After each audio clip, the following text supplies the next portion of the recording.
ఆశ్చర్యకర్త, ఆలోచనకర్త, నిత్యుడు తండ్రి, సమాధానకర్త, వందనాలు స్తోత్రాలు చెల్లించాలి తండ్రి. దేవా, భూమి ఆకాశం గతించిన మీ మాటలు గతించవు దేవా. మీ మాటలు ఇచ్చిన నిరంతరం ఉంటాయి. మీ మాటలు మీ మాటలు జీవం దేవా. మీ మాటలు పెట్టి మేము బతుకుతాం దేవా తండ్రి. స్తోత్రాలు తండ్రి, వందనాలు తండ్రి. విభా మనుషులు దేవా తండ్రి, తిండి వల్ల బతకడు దేవా తండ్రి. విభా మీరు జీవాహారం ఉంటే చాలు దేవా తండ్రి. విభా జీవించేయడం సహాయం దయచేసి మేలు చేయి, కార్యం చేయ దేవా. ప్రతి ఒక్కరు దేవా బలించుకున్నారు దేవా తండ్రి. ప్రభా ఎక్కడ చూసిన దేవా అనారోగ్యాలు దేవా తండ్రి. ప్రభా ఏం జనాల్లో దేవా తండ్రి, కాలు చేతులు తీసిరు, కాలు చేతులు లాగిరు దేవా. పిక్కలు తిరగబడిపోవడం, ఏ జబ్బులు దేవా, తలనొప్పులు, పార్సులు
గవర్నమెంట్ కట్టడం.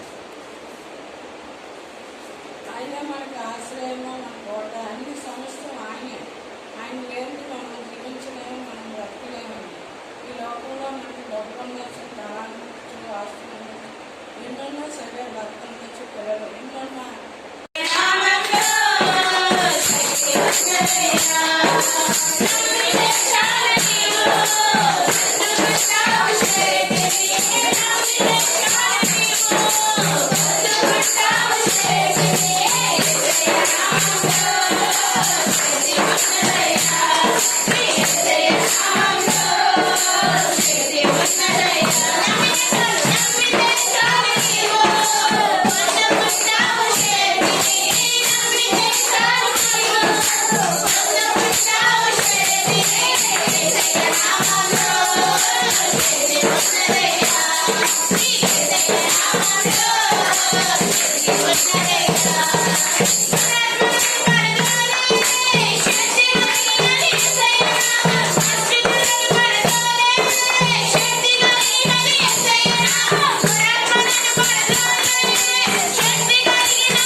అవును ప్రభువా, స్తోత్రం స్తోత్రం.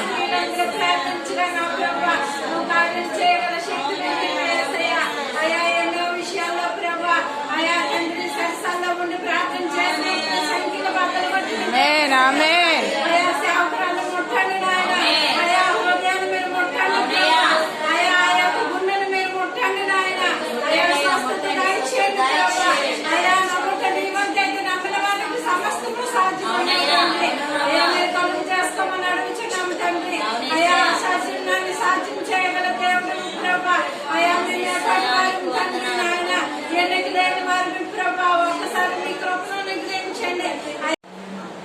హల్లెలూయా హల్లెలూయా.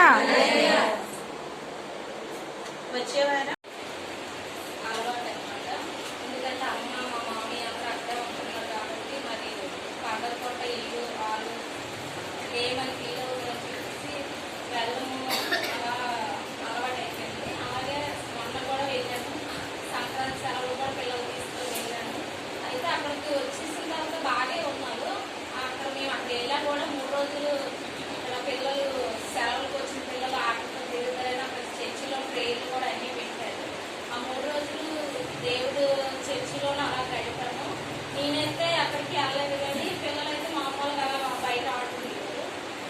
వచ్చేసాం మళ్ళీ శుక్రవారం ఉదయం మధ్యాహ్నం వచ్చేసాం వైజాగ్. శనివారం మరి ఏమైందో తెలియదు, చిన్నోడికి ఏమొచ్చి దగ్గరలో ఉన్న పెద్ద పెద్ద ఇలా వచ్చేసాయి. చాలా భయంకరంగా వచ్చేస్తే నేను ఏ పిల్లలు వచ్చిందని చెప్పేసి మరి ఆ రోజు మాస్టర్ చర్చికి కూడా అలా పంపించకపోతే నేను ఇంట్లో ఉండాలి, నేను వచ్చేస్తానని చెప్పేసి ప్రేయర్ అయిపోయిన తర్వాత మాస్టర్ దగ్గర బాబు చిన్నోడు తీసుకొని వచ్చి ప్రేయర్ చేయించాను. అప్పుడు మాస్టర్ చెప్పారు, అమ్మ దీనికి మెడిసిన్ ఉంటుంది, ట్యాబ్లెట్ ఉంటుంది, మీకు ఏది చెప్తే అక్కడ మెడికల్ షాప్ ఇస్తారు. అప్పుడే సరే సార్ మాస్టర్ గారికి తీసుకొస్తాను అని చెప్పేసి వెంటనే వంట చేయకుండా ఏముందో తీసుకొచ్చేసి వాడికి ముందే పెరుగన్నం కొట్టి మామూలు పులుసునాన్నమే పెట్టేశాను. చల్లన్నం వాడితే పెట్టేసి తినేసాడు. నేను చర్చికి వస్తున్నాను. అప్పుడు ఫాస్ట్గా వేడమ్మా ఎప్పుడు దగ్గరికి అది అంటారు కదా, అది పెట్టమ్మా వేడిగా అంటే అప్పుడు బియ్యం వేసి పెట్టేసి అది మాత్ర వేస్తాను. మాత్ర వేసిన తర్వాత జ్వరము నొప్పు తగ్గిపోయింది. టానిక్ కూడా ఇచ్చారు. అది తర్వాత బంగారంతో, తర్వాత ఏమొచ్చి వేలు కాని బంగారంతో చేసుకొని వ్యాపార మేడలో చూసిన ఆడవాళ్ళకి ముత్యాలు ముత్యాలు కనపడలేదు, అన్ని రోడ్డు సామాన్లే. దేవుడు ఇష్టం. అయితే పిల్లరా ప్రతి ఒక్క ఇంట్లో ఉండేది, ముత్యాలు లేని ఇంట్లో ఉండేది కాదు. అయితే ఇక్కడ అంటాడు, గుణవతి అయిన భార్య దొరుకుట అరుదు. ఇదండి ఇంట్లోని మరి గుణవతి అయిన భార్య దొరికితే ఆ ఇల్లు ఎంతో అభివృద్ధి పొందుతుంది. అక్కడ గుణం ఎక్కడైతే మిస్ అవుతుందో ఆ ఇల్లు అంతా చిన్నాకన్నా చిన్నాకన్నా చిన్నాకన్నా. అలాగా కాబట్టి మరి సంఘంలో కూడా ఇటువంటి 2 క్యారెక్టర్లు కలిగిన వాళ్ళు ఉంటారు. ఒకరు గుణం కలిగి ఏమంటే వాక్యానుసారంగా జీవిస్తారు, ఒకరు గుణం ఉంటుంది, అందం ఉంటుంది, కానీ వాక్యానుసారంగా జీవించారు. అందం అంటే దానికి అర్థమే చెప్పండి. శరీర సంబంధమైన అందం కోసం చెప్పట్లేదు, దైవ సంబంధమైన అందం కోసం. బస్తీ తెలుసు మన అందరికి, మహా అందగారికి బస్తీ. కానీ ఏం చేసింది? గుణం లేదు. మరి ఎస్తేర్లో ఏముంది? అలా మీరు టాలీ చేసుకొని తింటే ఏమండి, అన్న ఉంది, పెనిన్న ఉంది. పెనిన్నాకి గుణం లేదు, అన్నాకి గుణం ఉంది. అన్నాకి అన్నీ ఉన్నాయి కానీ గుణం లేదు. ఏమండి, ఆ పెనిన్నాకి అన్నీ ఉన్నాయి కానీ గుణం లేదు. మన మూటి మాట్లాడతారు, నేను ఇక్కడ మాట్లాడుకుంటున్నా. కానీ అయితే గుణం చాలా అవసరం. దేవుడు కూడా సంఘాన్ని అడిగేది ఏంటంటే, 10 మంది కన్యకలు సిద్ధపడ్డారు, 5 మంది మాత్రమే బుద్ధి కలిగిన కన్య. ఏమండి, బుద్ధి లేని కన్యకలు. 10 మంది సిద్ధపడ్డారు, 10 మందిలో 5 మంది మాత్రమే దేవుడు ఇష్టపడినట్టుగా గుణం కలిగిన. సంఘం కూడా అంతే, సంఘం కూడా అంతే, అలాగే ఉంటుంది. ఇది ఎలా మనం జ్ఞాపకం చేసుకోవాలి. ఈ రేహేల్ గారు ఏం పేరండి? రాగే.